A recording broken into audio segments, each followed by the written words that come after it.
세계에서 제일 못 사는 나라 어디? 당장 먹을 게 없어가지고 식량마저 원조를 받던 최빈국. 피난지에서도 교육에 대한 의지가 강했습니다. 아이고.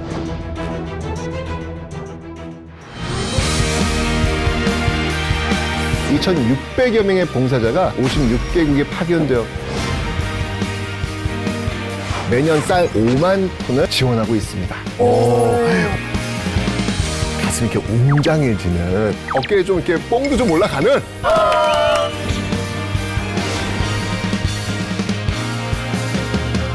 자, 설명에 앞서서요, 제가 오늘 주제에 관한 키워드를 3개, 3개를 이렇게 뽑아서 가지고 왔습니다.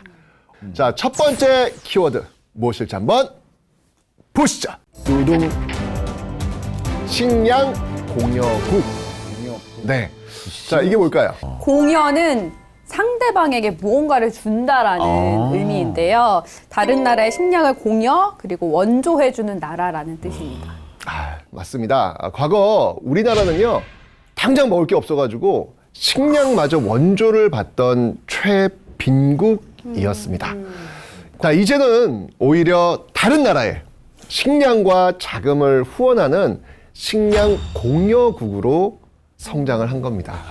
여기서 더 자부심을 가져도 되는 게 뭐냐면요, 이렇게 원조를 받던 수원국에서 공여국, 원조를 주는 공여국으로 전환된 나라. 자, 이런 나라가 한 몇 개쯤 있을 것 같아요, 이런 나라들이. 많이 없을 것 같은데. 대여섯. 저는 10개도 안 될 것 같아요. 놀라지 마십시오. 딱 하나입니다. 와. 진짜로? 세계에서 네. 유일한 거예요? 유일한 진짜라고? 나라입니다. 너무 자랑스럽다. 자, 우리나라는요, 6.25 전쟁 이후 정말 그 폐허가 된 삶, 국제 원조 받지 않고서는 생존이 불가능했습니다. 그만큼 국제적 도움이 절실했던 그런 시기였는데요. 자, 그렇다면 어느 나라가 우리나라를 가장 많이 원조해주고 도와줬을까요? 그 대표적인 나라가 바로 미국. 이 미국이 주요 원조국이었습니다. 미국의 샌프란시스코를 출발하여 4,000명의 파도를 박차고 부산에 도착한 8,000톤의 양고. 이것은 미국의 대한 2억 달러 원조비로 구매한 것입니다. 그 중에서 8만 석은 즉시 공무원 양국 배급용으로 배송됐는데, 이번 보리 말고도 56,500톤의 보리와 45,000톤의 밀이 2월 중에 미국의 식량 원조 계획에 의해서 도입될 것이며, 그 후에도 계속해서 미국의 잉여 농산물이 들어올 것입니다. 네, 맞습니다. 이 첫 번째로 본 영상은요, 1953년 9월 10일 첫 번째 원조 식량이 들어온 날입니다. 1953년 9월이면 딱 정전협정 끝나고 나서 몇 달 뒤, 바로 전쟁 끝난 그 직후라고 보시면 되는데, 얼마나 좋겠습니까? 자, 이렇게 미국은요, 정말 쌀, 보리, 밀 등 정말 다량의 잉여 농산물을 제공해 주었고요. 무상 원조 형식으로 우리나라를 전폭적으로 도와줬습니다. 미국이 한국을 이렇게까지 도와준 이유가 뭐였을까요?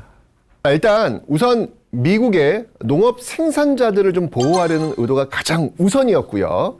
왜냐하면 말 그대로 잉여잖아요. 남는 게 있는데 그걸 소비시켜 주는 거잖아요.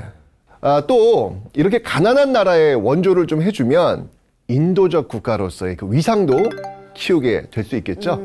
또 가장 중요한 이유가 있습니다. 그게 뭐였냐면, 당시 이게 아시아권에서 이 공산주의 세력들이 굉장히 확장하고 있는 어떤 그런 상황이었거든요. 그렇죠. 그런데 대한민국도 자칫 가난하면 공산주의로 넘어갈 수 있잖아요. 그죠?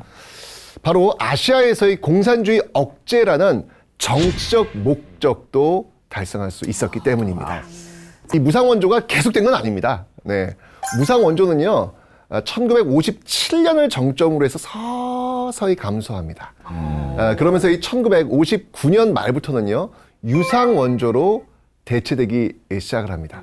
그러면서 1960년 1월에 외자 도입 촉진법이 제정되면서요, 미국 이외의 선진국으로부터 적극적인 외자 도입이 이루어지게 되는데, 이거는 이제 경제개발 5개년 계획의 수립과 함께 활성화됩니다. 자, 지금 제가 이야기한 시점 1950년대 말부터 서서히 무상 원조가 이제 씨가 말려지는 거예요. 결국은 우리나라가 내부적으로 관리를 잘 해야 그렇죠. 되는 거잖아요. 맞습니다. 그래서 이제 또 중요한 게 국회의 역할일 것 같은데. 당연하죠. 국회는 어떤 일을 했어요? 돈은 써야 되는데 돈이 없으니 이게 얼마나 이 예산을 집행해야 되는 이 국회에서 고민이 많았을까라는 생각이 듭니다. 그러면서 이 국회도 당연히 허리띠 졸라매죠. 자, 속기록 키워드를 통해서 한번 확인해 볼 텐데요. 자, 누둥 갑니다. 바로 혼분식. 혼분식.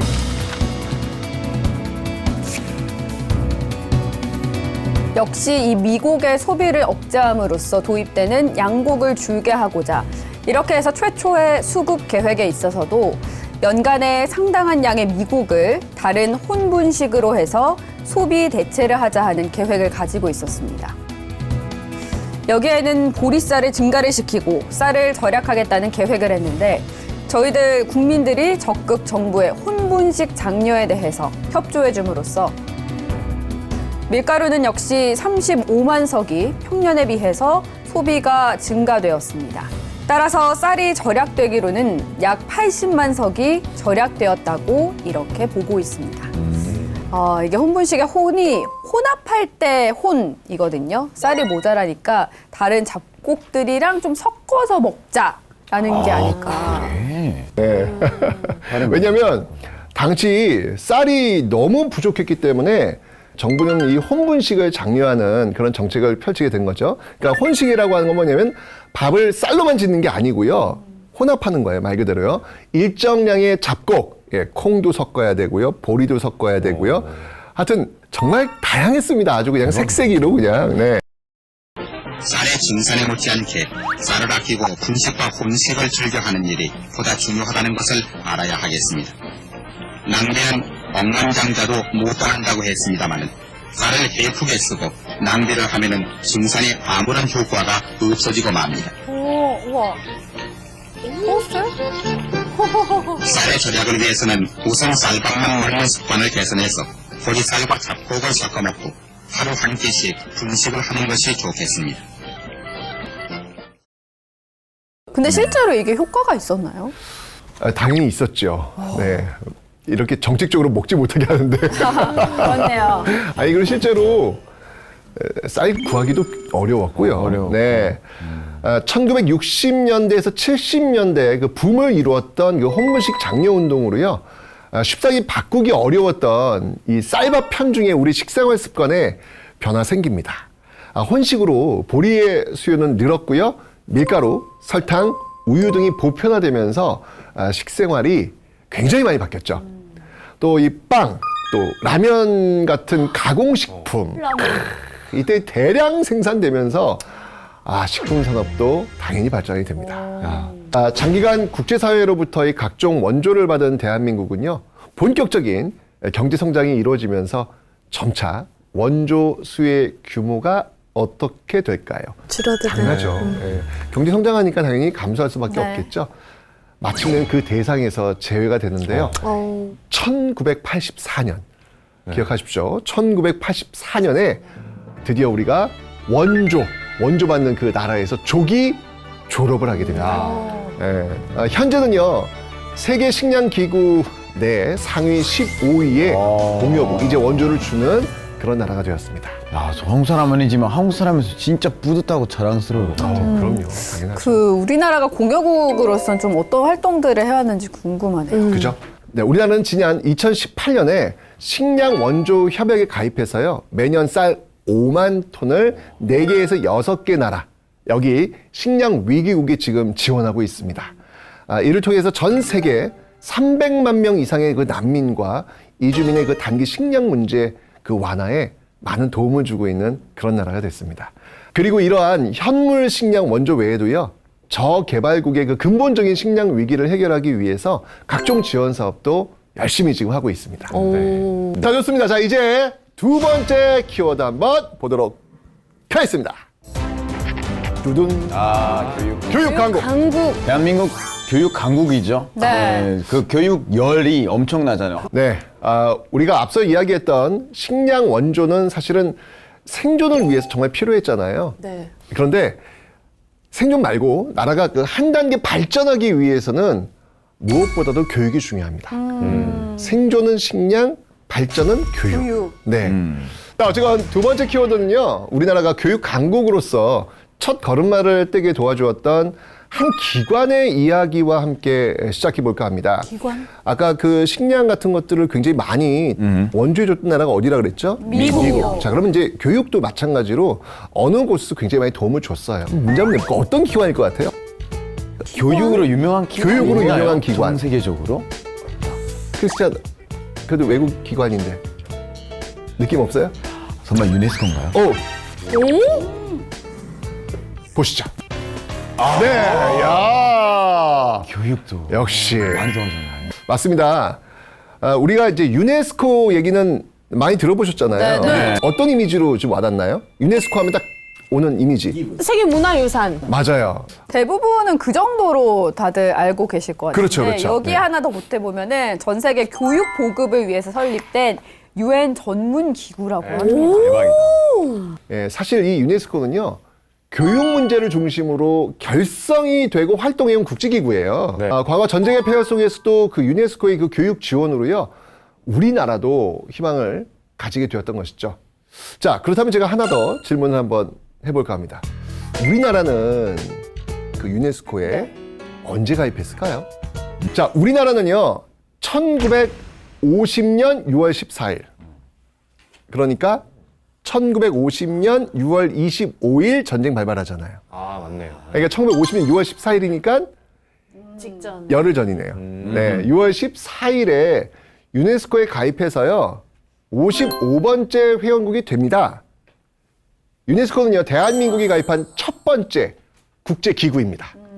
제가 말씀드렸지만 유네스코에 가입을 하고 불과 2주 만에 6.25 전쟁이 터지잖아요. 네. 그죠? 이것 때문에 정작 유네스코 한국위원회는요, 그래서 전쟁 이후 1954년에 들어서야 설립이 된 거예요. 가혹한 전남으로 말미암아 모든 시설이 파괴된 불편한 환경 속에서도 배움에 정진하고 있는 우리나라 어린이들에게 이번 유네스코로부터 많은 학용품이 기증되어 왔습니다. 이렇게 학용품 기증은 물론이고요. 유네스코는 우리나라의 그 교육 재건을 위해 정말 많은 노력을 해줍니다. 대표적으로 교과서 인쇄공장 설립이 있습니다. 오, 아까 제가 말씀드렸죠. 중요하네요. 너무 중요하다고 그랬잖아요. 1954년 9월 16일이었죠. 유네스코는요, 서울 영등포에 국정교과서 인쇄공장을 짓는데요. 이 공장에서 연간 3천만 부에 달하는 초등학교 교과서가 만들어졌고요. 와우. 이 덕분에 전후 한국의 초등교육은요, 정말 빠른 속도로 정상화될 수 있었습니다. 그래서 오늘날 대한민국은요, 유네스코에서 가장 활발하게 활동하고 크게 기여하는 나라 중 하나가 되었습니다. 그리고 지금 우리나라가 유네스코 집행 이사국으로 있다고 하는데요. 이게 2007년 이래로 4회 연속 연임하게 된 거라고 합니다. 1987년 유네스코 첫 집행 이사국 선출 이래로 총 8선이라고 하는 거죠. 유네스코 내에서 리더십을 인정한 거네요. 근데 저는 지금까지 이 이야기가 너무 한편의 드라마 같아요. 해외 원조 없이는 살 수 없던 아주 그냥 작은 나라가 어느덧 어엿한 이제 국제기구의 회원국이 되어가지고 당당하게 활동을 하고 있잖아요. 우리 진짜 자부심 가져도 될 것 같아요. 그럼요. 당연하죠. 식량, 그 다음에 교육, 이 두 분야를 봤죠? 자, 이제 마지막 키워드를 한번 확인해 보도록 하겠습니다. 두둔. 오. 국제평화유지 원조국. 자, 이번에는 좀 이렇게 색다른 어떤 느낌으로 지금 다가오고 있습니다. 네. 한국은 국제평화 유지 활동에도 정말 적극적으로 나서는 그런 어떤 상황에 지금 있습니다. 바로 이 기관을 통해서 활동을 하고 있는데요. 전쟁 방지와 평화 유지를 위해 설립된 대표적인 국제기관인데, 이 국제기관 하면 또 우리 또 국제 전문 또 크리스티안 답을 좀 해주셔야죠. 아유, 이거 너무 쉬운 거 아니에요? 어딘가요? 너무 쉬운 거 같은데? UN 아니겠어요? 맞습니다. 유엔입니다. 그런데 이 유엔과 한국은요, 정말 특별한 관계를 가지고 있잖아요. 그 인연의 시작은요, 1950년으로 거슬러 올라가게 됩니다. 맞아요. 우리나라는 이때 북한의 남침이 되자마자 바로 미국의 도움을 요청하게 되죠. 그래서 미국의 주도로 유엔 안전보장이사회가 열리게 됩니다. 6.25 동란이 발발했을 때는 유엔이 즉각 안전보장이사회를 열고 소련이 불참한 가운데 유엔군의 결성과 한국 파병을 결의한 것이 또 한 차례의 큰 인연이었습니다. 당시 이사회에서 채택한 결의안을 한번 읽어보도록 하겠습니다. 북한의 군사 공격을 격퇴하고 남한의 안전을 회복하는 데 필요한 원조를 제공한다. 이게 이제 유엔의 도움을 받아서 우리나라가 다시 서울을 좀 되찾을 수 있게 된 거죠. 맞습니다. 이거는 천군만마를 얻는 그런 느낌이 아닐까라는 생각이 듭니다. 네. 그리고 이때 이제 메가더 원수를 총사령관으로 삼은 유엔군이 또 참전을 하게 되죠. 1950년 9월 15일. 와, 거의 뭐 기사회생을 하게 되죠. 우리가 그 전까지만 해도 거의 낙동강 방어선도 뚫리면서 적화 통일, 북한에 의한 적화 통일이 될 수 있는 어떤 그런 위기 상황이었는데 이 유엔군에 의해서 상황이 완전히 뒤집혀집니다. 그게 무엇이었을까요? 인천 상륙작전. 맞습니다.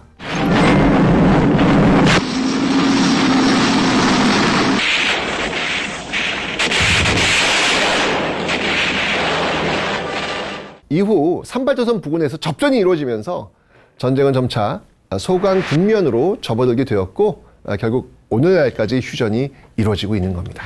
맞습니다. 그리고 이제 6.25 전쟁에 유엔군이 참전했다는 그 사실은요, 유엔의 그 기본 정신에 입각한 사상 최초의 집단 행동이라는 점에서 정말 중대한 역사적 가치를 지니게 됩니다.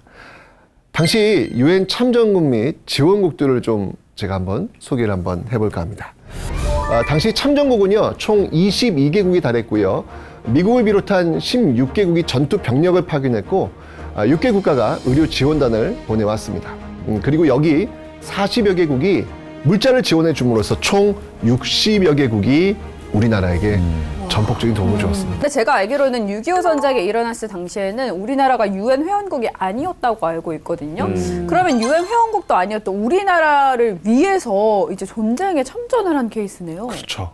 역사적이게도요, 한국이 유엔군의 도움을 받았던 6.25 전쟁 당시에는요, 한국은 유엔 회원국이 아니었습니다. 그러면 유엔은 언제쯤 우리가 가입했을까요? 굉장히 늦게 가입합니다. 1991년입니다. 오래 걸렸다. 네.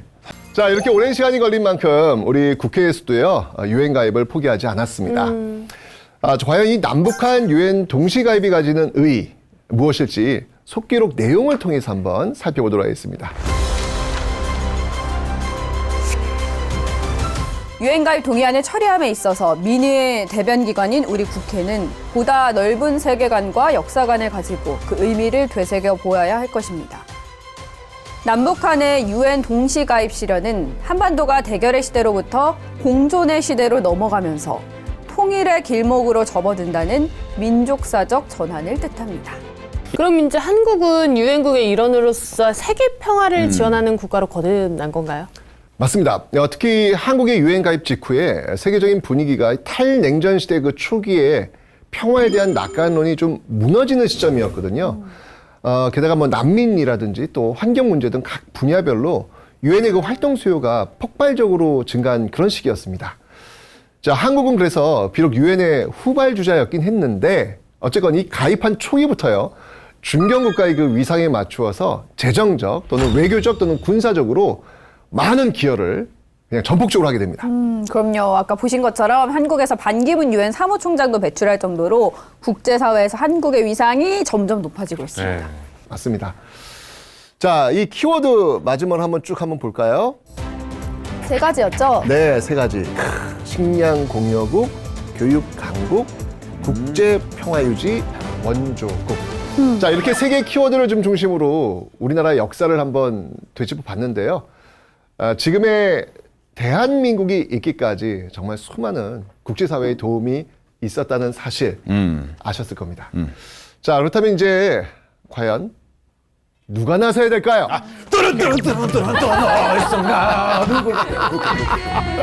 자, 어쨌거나 맞습니다. 국회입니다. 이 국회도 가만히 있을 수 없었겠죠. 네. 자, 이렇게 국제사회의 그 교류가 많아지는 만큼 이 의회 외교의 중요성도 함께 커지고 있었는데요. 그래서 우리나라도요, 세계 최대의 의회 간 협력 기구였던 그 국제의회 연맹의 회원으로 가입하게 됩니다. IPU라고 하는데요. 이 IPU 총회에서는요, 각국의 의회 및 의원들이 모여서 뭐 기후 변화, 인권, 안보 등 국제사회 현안에 대해서 논의를 하게 됩니다. 특히 1983년 제70자 IPU 총회는 서울에서 처음으로 개최하게 되면서 우리 국회를 세계에 알리는 계기가 되었습니다. 세계 국회의원들의 유엔 총회로 불리는 국제의회연맹 제70차 총회가 73개국 800여 명의 대표들이 참석한 가운데 서울에서 개회됐습니다. 국회의사당에서 열린 국제의회연맹 본회의에서는 세계 정치, 경제 정세, 민족 간의 협력과 지형이 국제경제체제 확립 등 6개 항에 대한 5일간의 발표와 토의에 들어갔습니다. 이번 총회에서는 대한항공 여객기를 격추시킨 소련의 만행을 규탄하고 적절한 배상을 촉구했으며 정치위원회는 모든 회원국의 유엔 가입 결의안을 만장일치로 가결시키기도 했습니다. 그리고 2011년에는요, 역시 서울에서 무려 G20 국회의장 회의를 개최하게 됩니다. 근데 G20 국회의장 회의는 또 뭔가요? 혹시? 네. G20 국회의장 회의는요, 미국, 프랑스, 영국, 독일, 일본, 이탈리아, 캐나다 등 주요 7개국과, 이게 G7이라고 하죠. 또 유럽 연합 의장국 1개국, 그리고 한국 등 신흥시장을 대표하는 12개국이 참석을 한 겁니다. 의회 차원에서 금융위기, 기후변화 등 이 글로벌 주요 현안에 대한 공동 대응 방안을 모색했고요. 또 의회 외교를 통해서 G20 정상들의 국제협력 노력을 보완하기 위해서 2010년 캐나다에서 결성이 된 것이죠. 제1세션을 진행하겠습니다. 감사합니다. And thanking you and 마찬가지로 the Republic of Korea 감사의 for 말씀을 먼저 the 드려야 될 것 preparation 같은데요. of this very important 이 중요한 consultation. 회의를 잘 두고 있습니다. And the great merit of having a parliamentary assembly existing alongside an organization which is charged with defense and counterterrorism responsibilities is that the parliamentarians can discharge their key role of scrutiny. But it was the basis that we believed as parliamentarians that we should be involved not only in parliamentary diplomacy but involved in these mirror organisations so that we could more properly undertake our role of scrutiny of government action or of advocacy of government action. 수고하셨습니다. G20 국회의장 회의에서는 구체적으로 어떤 일을 했을까요? 2022년에는 인도네시아 자카르타에서 제8차 G20 국회의장 회의가 열렸는데요.